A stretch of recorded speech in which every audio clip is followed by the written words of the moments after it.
For coastal residents, winter storms going to be more than an inconvenience. The pounding they give beaches eats away at sand that protects waterfront homes. Erosion is nothing new, but now we're learning how much it costs coastal communities to restore that sand. WGBH News investigative reporter Rupa Shenoy has more. Superstorm Sandy wrought some of the most frightful scenes a homeowner can imagine. The images haunt people like Ray Champagne, who owns property in Salisbury and is president of the Beach Betterment Association. That's why we feel that we need to be proactive in respect to preparing for a storm. Being proactive for many Salisbury residents meant trucking in less desirable sand from a gravel pit and piling it in their backyards to the tune of about $5,000 per homeowner. Champagne's group wants the state to use a $300,000 earmark to place sand on the adjoining public beach to create one wide dune. Because what happens with height, if you have height and it's narrow, the ocean will whack on the bottom of it and it collapses very easily. This is just one of the desperate measures homeowners and town officials have taken to combat beach erosion. And it doesn't come cheap. In the last 10 years, coastal communities in Massachusetts have spent $40 million in public funds placing sand on beaches. And coastal experts say that figure will swell as local sources of beach sand become increasingly scarce. The fact of the matter is we can't continue to ignore the issue because sand is becoming a very precious commodity, and we need to use it strategically. Gloucester State Senator Bruce Tarr sponsored a bill creating a commission to figure out who gets sand and who pays for it. When we do something that prevents future harm, there is a very real return on that in terms of not having a payout from a taxpayer-subsidized program at some point in the future. Meanwhile, beach communities are seeking creative ways to replace sand. In Barnstable, they're dredging the mouth of East Bay, where sand has been gradually accumulating. And that's coming 1.5 miles through this pipe, which you can see on the side, and it's being pumped that whole distance out here. Barnstable architect John Juros says it's a win-win situation since the sand in the bay is making it harder for commercial and pleasure boats to get in and out. And what you see here is piles of sand now that are being pushed around. Eventually they'll be molded to fit within the environment here and make it blend in, make it look like it's been here forever. The relatively small $55,000 price tag is only possible because Barnstable County owns its own dredge. But it's the kind of solution Massachusetts may have to consider to avoid costly wars between beachfront towns desperate for sand. Back in Salisbury, Ray Champagne says homeowners aren't the only ones who will suffer if beaches disappear. It generates a lot of revenue for the Commonwealth of Mass. And like any other business, you need to put money back into it constantly to protect it and to keep it attractive for the general public. And Champagne says beach homeowners will fight as hard as they have to make that happen. This report is part of the WGBH News partnership with the New England Center for Investigative Reporting. I'm joined now by the lead reporter for this story. Beth Daley covered the environment and science for the Boston Globe for almost 2 decades before joining NECIR and us. Welcome, Beth. Great to have you. Thanks for having me. The thing about this that really surprised me was the cost of the sand. I mean, why? So sand costs money for a couple reasons. The first is that even though there's tons of grains everywhere along our shores, it's really hard to get. Fishermen and the regulators don't like us mining it offshore. It's done elsewhere. They don't like the dredging. They don't like the dredging. They don't want to take it. It disturbs fish habitat. And you can't just simply bulldoze the sand that's on the beach because it disturbs nesting habitat for piping plovers and other types of wildlife. And this idea that it's everybody's problem, I mean, isn't there some truth to that?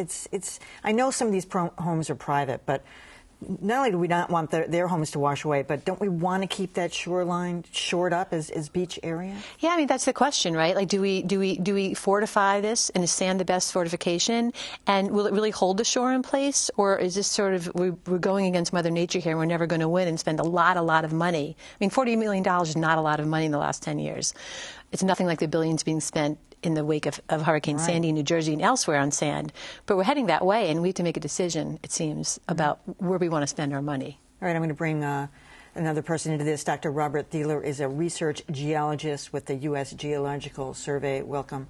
So is this a hopeless case? Because as the oceans are rising with global warming, there's been erosion, or will these beaches return on their own as a Mother Nature situation? In general, what we see around the New England region and around coast worldwide is an increasing trend towards accelerating coastal erosion in response to a variety of factors. Climate change and sea level rise is certainly one of them.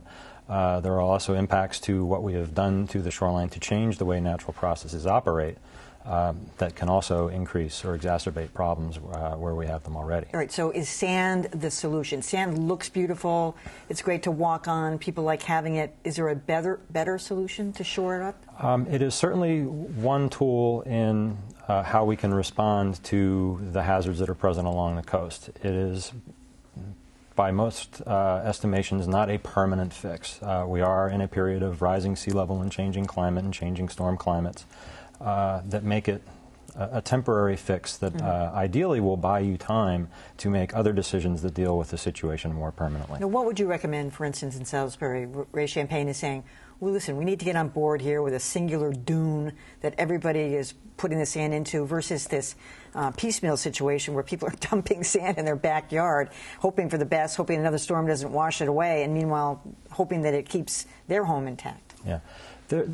This is a conversation that ideally needs to involve all of the potential stakeholders, and I think Beth has mentioned fishing interests in terms of what can happen to the areas where sand is taken from to put on the beach.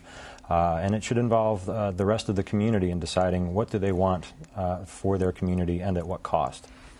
It's amazing to me to understand how much people have to rely on sand. In Massachusetts, you're not allowed to build seed walls, these hard structures that people really like in front of their houses anymore, for the most part. And so the only options many people have is really sand right now, I think, if they want to protect their house. And I think most people would want to protect their house. But the bigger question is, down the road, do we keep paying for their houses to be rebuilt again if the sand doesn't always protect them? At what point do we say the shoreline ends here, or it should end here, or should we create a buffer and move back? So it's, we've had this happen in many locations before, on Nantucket, Plum Island, and you know it's been the same conversation over and over again. Now, some people have lost their homes, but some people have insisted that it's partly a taxpayer problem. It's certainly, excuse me, it's certainly not a unique problem. This is happening nationally and indeed worldwide, and I think we need, as Beth said, to look at these options. Seawalls are not a preferred method of dealing with it, because ultimately on long-term eroding shorelines, the beach in front of them will disappear. So while it's in place protecting the property, it comes at the long-term expense of the beach, and bringing sand back continually may not be environmentally or economically sustainable. So Barnstable seemed to be onto something here, though, because they're dredging the mouth of the bay. It's all clogged up with sand. The boats can't get in and out, but you're saying the fishermen are not on board with that. Right, so some places, when you have to clear sand for navigation channels, so historically the way it's been is that they would take the sand and they'd go offshore and dump it elsewhere. So over the last few decades, there's been more of an attempt to basically take that sand, and if it's clean enough, put it on shore. And that is an answer. The problem is, those dredging projects can be expensive, and we used to get a lot of sand from the federal government, U.S. Army Corps of Engineers.